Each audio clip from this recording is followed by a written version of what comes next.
எந்த காலத்திலையும் மாறாது. விஜயுடைய தாத்தா வந்தாலும் மாறாது. எல்லா பயிலும் எல்லா அக்யூஸ்டும் தாவேக ஆளுங்கடா தேட ஆரம்பிச்சிட்டான். இன்னும் சில அதிகாரிகள் பேரை சொல்ல வேண்டாம்னு நினைக்கிறேன். ஏன்னா நான் எனக்கு முட்டிட்டு வந்து சொல்லணும். விஜய் வந்து ஒரு ப்ரொஃபஷனல் அரசியல்வாதி அல்ல, ஆதவரிஜனா ஒரு அரசியல்வாதி அல்ல, புஷியும் அரசியல்வாதி அல்ல. பல லட்சம் கோடி திருடி துபாயில் வச்சிருக்காரு. யாரு? இந்த திராவிட இயக்கத்தை ஒழிப்பதற்கு மக்கள் கமலா தியேட்டரில் போய் விஜய் பிடிச்சிக்கு வந்து செக்ரட்டரியில் உட்கார வச்சிருக்காங்க. நம்பிக்கை மீடியா நேயர்கள் அனைவருக்கும் வணக்கம். இன்று நம்முடைய சிறப்பு நேர்காணலில் மூத்த பத்திரிகையாளர் திரு தமிழா பாண்டியன் இணைந்திருக்கிறார். அவரிடம் பேசலாம். சார் வணக்கம்.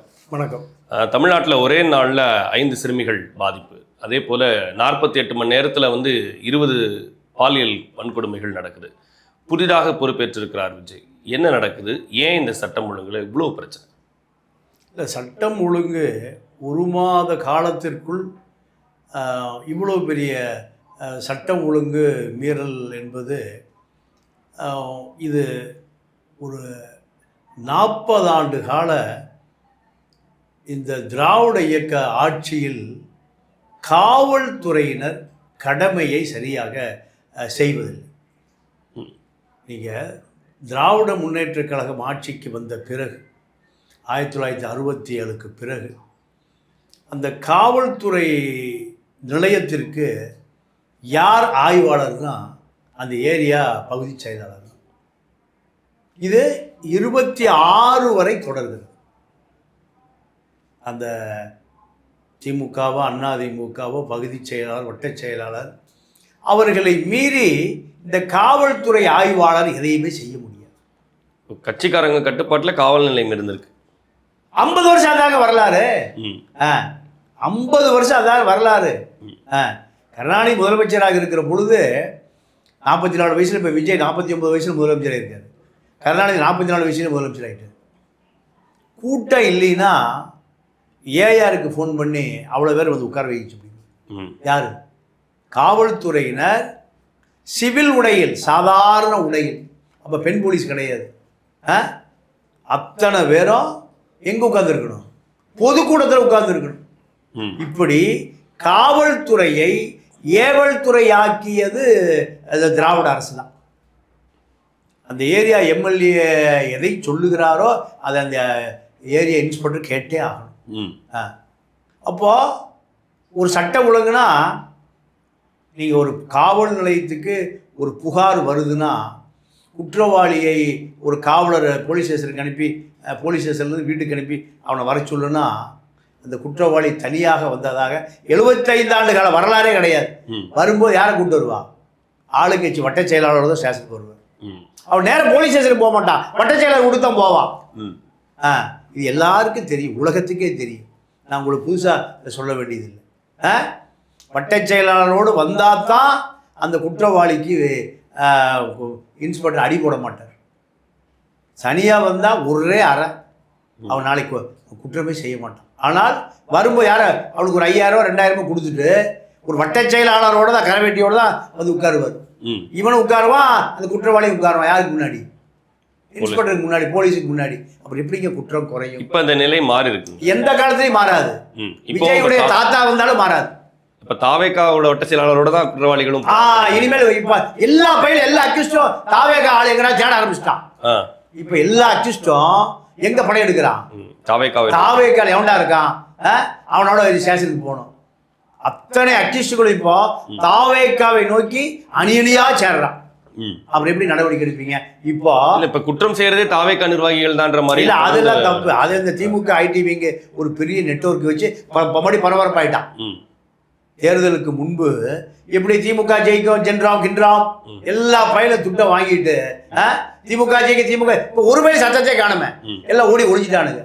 இதுதான் இப்ப இந்த நிலையெல்லாம் மாறணும் அப்படின்னு சொல்லிதான் மக்கள் இப்ப தாவேகா போட்டிருக்காங்க. ஆனா மாறும், அதுக்கான நடவடிக்கை மாறும்.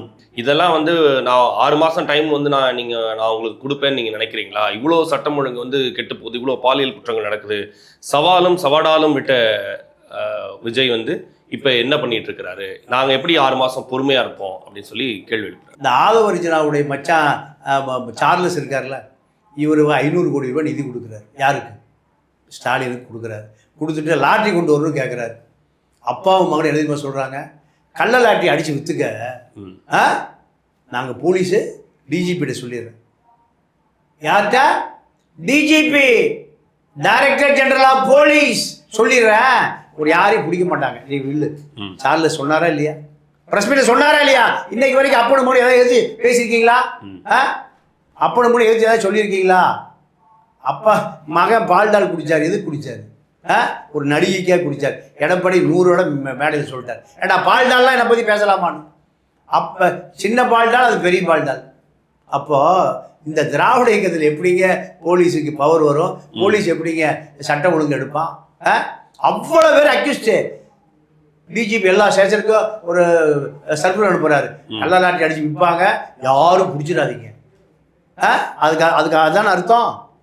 அப்போ அக்யூஸ்டு பூரா 25 கேஸ் இருக்கு. நீங்கள் ஆம்ஸ்ட்ராங் கொலை வழக்கில் கைது செய்யப்பட்ட அத்தனை கொலை குற்றவாளிகளுக்கும் 15 மர்டர் கேஸ், கொலை கேஸுங்க. உலகத்தில் ஒரு மர்டர் கேஸ்னா ஐரோப்பாவில் நடு ரோட்டில் சுட்டுருவான்.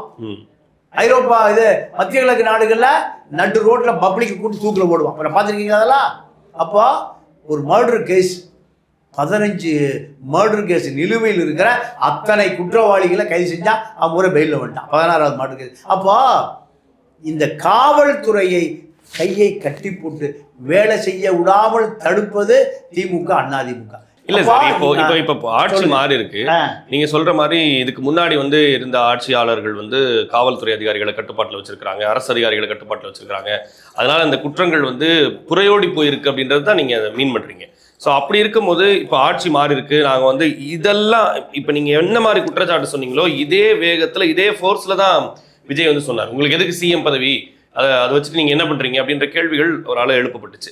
அப்போ அப்படி இருக்கும்போது இந்த 1 மாத காலத்துல இப்போ இந்த சிங்கப்பெண் படையை கொண்டு வந்திருக்கிறாங்க. சிங்கப்பெண் படை லான்ச் ஆன அடுத்த 1 வாரத்துல இந்த குற்றங்களுடைய எண்ணிக்கை அதிகரிக்குது. விஜய் சொல்ற மாதிரி தனி மனித ஒழுக்கம் தேவை அப்படின்னு பார்த்தாலும் கூட காவல்துறையை ஏற்கனவே புரையோடி போயிருக்கிறத எப்படி இப்போ அதை சரி பண்ண போறாரு விஜய்? நல்ல கேள்வி. அதாவது இப்போ அவருக்கு ஒரு ஆலோசனை குழு இருக்கு. அவருக்கு விஜய்க்கு ஐபிஎஸ் அதிகாரி சைலேந்திர பவன் இருக்கார். அவருடைய திட்டம் தான் இந்த சிங்கப்பெண். இன்னும் சில அதிகாரிகள் பேரை சொல்ல வேண்டாம்னு நினைக்கிறேன். ஏன்னா நான் எனக்கு முட்டிட்டு சொல்லணும்னா எல்லா லைசன் ஒர்க் பார்க்குறோன்னு யாரும் வீட்டு போய் அங்கே போய் உட்காந்துருவோம். லைசன்ஸ் புரோக்கர்ஸ் இருக்காங்கல்ல, 1000 கோடி 2000 கோடின்னு இந்த எனக்கு தெரிஞ்சு ஒரு 200 பில்டர்ஸ் இருக்கான். அவன் அரசு நிலத்தில் தான் பில்டிங் கட்டி விற்பான். அரசு நிலத்தில் தான் அவ்வளோ பேரும் பட்டா எல்லாமே பில்டிங் கட்டி விற்றுட்டு போயிட்டான். பாவம் வாங்க பூரா தலையில் துண்டை போட்டு தெரியுதான். அந்த ஆள் பூரா இப்போ செங்கோட்டை ஆஃபீஸில் கடை கியூ நிற்கிறான், பட்டா கொடுங்கன்னு. நான் சேகர் பாபுக்கு கொடுத்துட்டோம், பள்ளிக்கரணன் அந்த சதுப்பு நிலத்தை பூரா மார்வாடி விற்றுவிட்டான் சேகர் பாபுன்னு எல்லாம் போய் நிற்கிறான். ஆனால் இந்த ஆலோசகர்கள் அவருக்கு ஒரு குறிப்பிட்ட சில எண்ணிக்கையில் ஐஏஎஸ் அதிகாரிகள், ஐபிஎஸ் அதிகாரிகள், உயர்நீதிமன்ற ஓய்வு பெற்ற நீதிபதிகள், எல்லாமே ஓய்வு பெற்ற நீதிபதிகள் தான். தேர்தலுக்கு முன்பு அவர்களை ஆலோசனை கேட்டார். ஐஆர்எஸ் ராஜ்மோகனுடைய அலுவலகம் எங்கே இருக்குன்னா அண்ணாநகர் ரவுண்டான சிந்தாமணிக்கு பக்கத்தில் 2வது மாடியில் ஒரு அலுவலகம் இருக்குது. அங்கே தான் ஐஆர்எஸ் அலுவலகம், யார் அருண்ராஜுடைய அலுவலகம். அங்கே தான் விஜய் என்ன பண்ணுவார், அங்கே வந்துடுவார் தேர்தலுக்கு முன்பு. எல்லாருடைய ஆலோசனையும் கேட்டார். இந்த ஆலோசனையை ஸ்ட்ரீம்லைன் பண்ணது யாருன்னா அருண்ராஜ். இப்போ அதே குழு தொடருது. ஏன்னா விஜய் ஒரு ப்ரொஃபஷனல் அரசியல்வாதி அல்ல, ஆதவ ஒரு அரசியல்வாதி அல்ல, புஷியும் அரசியல்வாதி அல்ல, ராஜ்மோகன் இவர்கள் அரசியல்வாதிகள் அல்ல. ஆனால் அந்த திமுக அதிமுக 2 பக்கமே 75 வருஷம் அரசியல்வாதி. இந்த 75 ஆண்டு கால அரசியல்வாதியை எப்படி ஹேண்டில் பண்ணுவது என்பது பயிற்சி யாரு? அருண்ராஜ் அல்ல, அருண்ராஜ் அலுவலகத்தில் ஓய்வு பெற்ற நீதி அரசர்கள். நான் பேர் மறுபடியும் சொல்ல விரும்புகிறேன். புரியுது.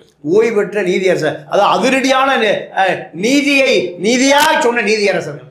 அப்போ நீதியரசர்கள், ஓய்வு பெற்ற காவல்துறை அதிகாரிகள், ஓய்வு பெற்ற ஐஏஎஸ் அதிகாரிகள்லாம் சேர்ந்து இப்போ விஜய்க்கு ஒரு ஆலோசனை குழு. அந்த குழு தான் இந்த 1 மாசத்துல இவ்வளவு மெச்சூரிட்டியான வேலைகளை செய்யுது. இவ்வளவு மெச்சூரிட்டியான வேலைகளை செய்ய. எந்த பாயிண்ட்லாம் சார் மெச்சூரிட்டின்னு சொல்றீங்க? கம்பேரிட்டிவ்லி இப்போ ஆடியன்ஸ்க்கு புரியுற மாதிரி சொல்லுங்க. இப்போ மெச்சூரிட்டியான வேலைகள் செய்கிறாங்க அப்படின்னு பாயிண்ட் சொல்றீங்க. இப்போ நிதி ஆயோக் கூட்டத்துக்கு போயிருந்தாரு, அங்கே வந்து மத்திய அரசோட இணைந்து செயல்படுவோன்ற மாதிரி வேர்ட்ஸ் சொல்லிட்டு வராரு. இங்கே ஏற்கனவே வந்து டெல்லிக்கும் திமுகவுக்குமான போட்டி தான் அப்படின்றத அந்த தேர்தலே அவங்க வந்து சந்திச்சாங்க. இப்போ இது இந்த மெச்சூரிட்டி அப்படின்றது வந்து எந்தெந்த இடங்கள்ல எல்லாம் அவர் பண்ணியிருக்கிறார்? நியாயமான கேள்வி, கரெக்டாக மக்கள் போய் சேரும். இந்த நகராட்சி துறை அவரே வச்சிருக்கார், முதல்வர் வச்சிருக்காரு. இது பெரிய நீங்கள் இந்த நகராட்சி துறை தான் திமுக அதிமுக 2 கட்சிகளுக்குமான ஃபைனான்ஸ் டிபார்ட்மெண்ட். நகராட்சி தான் போன நகராட்சி யாரு? வேலுமணி. அவர் தான் அதிமுகவே கைப்பற்றுவதற்கு எந்த கை கொடுத்தது? நகராட்சி. பல லட்சம் கோடி திருடி துபாயில் வச்சிருக்காரு யாரு? வேலுமணி. 700 கோடி குப்பை எழுகிற உப்பீஸ் நிறுவனத்திற்கான தொகையை வேலுமணி அமைச்சரான பிறகு 7000 கோடி ஆக்குறாரு. 250 கேஸ் போட்டு வச்சிருக்காரு அறப்போரைக்கு ஜெயராமன். இந்த நாடு ஜனநாயக நாடு நம்பிட்டு இருக்காங்க ஏழைவாழையெல்லாம். 5 வருஷமா இன்னும் ஒரு சம்மன் கூட போகல. 5 வருஷமா ஒரு சம்மன் கூட போலங்க. இதெல்லாம் ஜனநாயக நாடு, நம்புங்க நம்புங்கள். நாளை பிறக்கும் ஜனநாயகம். அப்பா இப்படி 5 வருஷமா ஓடிச்சு, இன்னொரு 5 வருஷம் 10 வருஷமா ஓடி போச்சு. நேரு தான் தமிழ்நாட்டுடைய மத்திய மண்டலத்தை திமுகவுக்காக ஒரு 30 எம்எல்ஏக்களுக்கு ஒரு தொகுதிக்கு 50 கோடி ரூபாய், 30 தொகுதிகளுக்கு 1500 கோடி ரூபாய் செலவு செய்து தேர்தல் செலவு செஞ்சது நேரு தான். கோயம்புத்தூர் பக்கம் செந்தில் பாலாஜி, மேற்கு மண்டல வன்னியல்பேட்டில் வேலு, மதுரைக்கு கீழே மூர்த்தி. இவர்கள் தான் இந்த 1500 கோடி 5 பேர் 7500 to 10,000 கோடி ரூபாய் செலவு செய்வதற்கு வருமானம் வந்த ஒரே இடம் தெரியுமா? நகராட்சி தான். ஒரு நகராட்சியை மாநகராட்சி ஆக்குனீங்கன்னா 5000 கோடி ரூபாய் உலக வங்கி கொடுப்பான். 500 ரூபா வரி கட்டினவன் நகராட்சியில் இவனுக்கு 5000 கோடி திருடுறதுக்கு 500 ரூபா வரி கட்டினவன் 5000 வரி கட்டணும். இப்படி பல்லாயிரம் இதை உள்ளாட்சியில் கொள்ளையடிக்கிறது தெரிஞ்சிருச்சா? இதெல்லாம் அந்த ஆலோசனை குழு சொல்லுது, ஐயா நீங்கள் இதை உங்கள் கட்டுப்பாட்டில் வச்சுங்க, உங்கள் கட்டுப்பாட்டில் வச்சுக்கங்க. இதை சொன்ன பிறகு தான் விஜய் நகராட்சி அவர் எடுத்துக்கிறார். ஊராட்சியை பிரித்து புஷிட்ட கொடுத்துட்டார். நீங்கள் திமுக வந்த பிறகு தான் திருடுறதுக்கு தோதான் ஊராட்சி ஐ பெரியசாமிக்கும் நகராட்சியை நேருவுக்கு கொடுத்தாங்க திருடுறதுக்கு. வேற ஒன்றும் வெறும் எந்த நோக்கமும் இல்லை. இப்போ அதை ஊராட்சியை புஷிட்ட கொடுத்துட்டாரு, நகராட்சியை முதலமைச்சரை வச்சுக்கிறார். ஏன்? திருடு அதிகம் அதில் நடக்குது. நீங்கள் டிஸ்ட்ரிக்ட் கலெக்டராக போகிற யாரும் விரும்புறது இல்லை, நகராட்சி கமிஷனாக போக விரும்புகிறான். 50 லட்ச ரூபா அதுக்கு ரேட்டு. நகராட்சி சென்னை மாநகராட்சியில் 10,000 கோடி ரூபாய் ஒரு வருடம் வரவு செலவு. உப்பீஸ் நிறுவனம் ஜெர்மன்லேருந்து கொண்டு குப்பை அள்ளணுமா? ஜெர்மனில் உப்பீஸ் நிறுவனத்துக்கு வேற கான்ட்ராக்டே இல்லையான்னு கேட்குறேன். அப்போ இங்கே எத்தனை பேர் 500 ரூபாய்க்கு குப்பை எழுறான்? அப்போ இந்த ஊழல் நடக்கிறது நகராட்சிக்குள்ளேன்னு அந்த அதிகாரிகள் சொன்ன பிறகு, ஓய்வு பெற்ற IAS IPS ஐயா ஹரி பரந்தாமலாம் சொன்ன பிறகு ஒருத்தர் பேரை சொல்லிட்டேன். அப்போ இது போன்ற கிருபாகரன் என்ன, நான் இப்போ அவ்வளோதான், இதுக்கு நான் அவுத்துட மாட்டேன். அப்போ இவர்கள் நகராட்சியை கையில் வச்சிருக்காரு, நகராட்சியை கையில் வச்சிருக்காரு. இப்படித்தான் சில விஷயங்களை அவருக்கு ஒர்க்குலோடு எவ்வளோ தமிழ்நாட்டு தலைவிதி. இந்த திராவிட இயக்கத்தை ஒழிப்பதற்கு மக்கள் கமலா தியேட்டரில் போய் விஜய் பிடிச்சி கொண்டு செக்ரட்டரியில் உட்கார வச்சிருக்காங்க, சினிமா தியேட்டரில். இப்போ மின்வெட்டு பிரச்சனைகள் இருக்கும்போது அதில் வந்து மின்வாரி அதிகாரிகள்லாம் வந்து உள்ள சில கருப்பாடுகள் இருக்கிறாங்கன்ற மாதிரியான பேச்சுகள்லாம் போயிடுச்சு. அப்போ அந்த துறையும் அந்த மாதிரி புறையோடி போயிருக்குதா? இதை வந்து எப்படி சரி செய்ய போகிறாங்க? நீங்கள் சொல்கிறதெல்லாம் சரிதான் சார். இதுக்கு முன்னாடி இருக்கிறது எல்லாத்தையுமே வந்து அவங்க வந்து கெடுத்து வச்சுருக்கிறாங்க, கையில் வச்சுருந்துருக்குறாங்க, ஊழல் செஞ்சாங்க அப்படின்றதெல்லாம். இதுக்கப்புறம் இது மாறும்னு நினச்சி ஓட்டு போட்ட மக்களுக்காக இப்போ நீங்கள் சொல்லியிருக்கீங்க நகராட்சி நிர்வாகத்துறையை விஜய் கையில் வச்சிருக்கிறாரு, அவருடைய நேரடி கட்டுப்பாட்டில் இருக்குது. இந்த லஞ்சம் ஊழல் விஷயங்கள் தவிர்க்கப்படுது, டெண்டர்களில் வந்து இந்த கமிஷன் வாங்குறது தான் தவிர்க்கப்படுதுன்னு சொல்கிறீங்க. அப்போது இப்போ மின்வாரிய துறையில் வந்து ஒரு பெரிய ஊழல் இருக்குது, அங்கே வந்து இவ்வளோ நாள் கட்டாவாத கரண்ட்டு இப்போ எப்படி கட்டாகுது அப்படின்ற கேள்விகள் இருக்குது. இப்போ இதையெல்லாம் எப்படி அவர் இந்த சமாளிக்க போகிறார்? இல்லை அதுக்கு தான் மக்கள் ஓட்டு போட்டிருக்காங்க. அதுக்கு தான் அவருக்கு 5 ஐஏஎஸ் இருக்காங்க. 5 செந்தில்குமார்லாம் சரியான அதிகாரியை பிடிச்சி தான் சிஎம் செக்ரட்டரியாக போட்டிருக்காங்க. ஓகே, நிகழ்ச்சியில் இணைந்து உங்களுடைய கருத்துக்களை பகிர்ந்தமைக்கு நன்றி. நன்றி, வணக்கம்.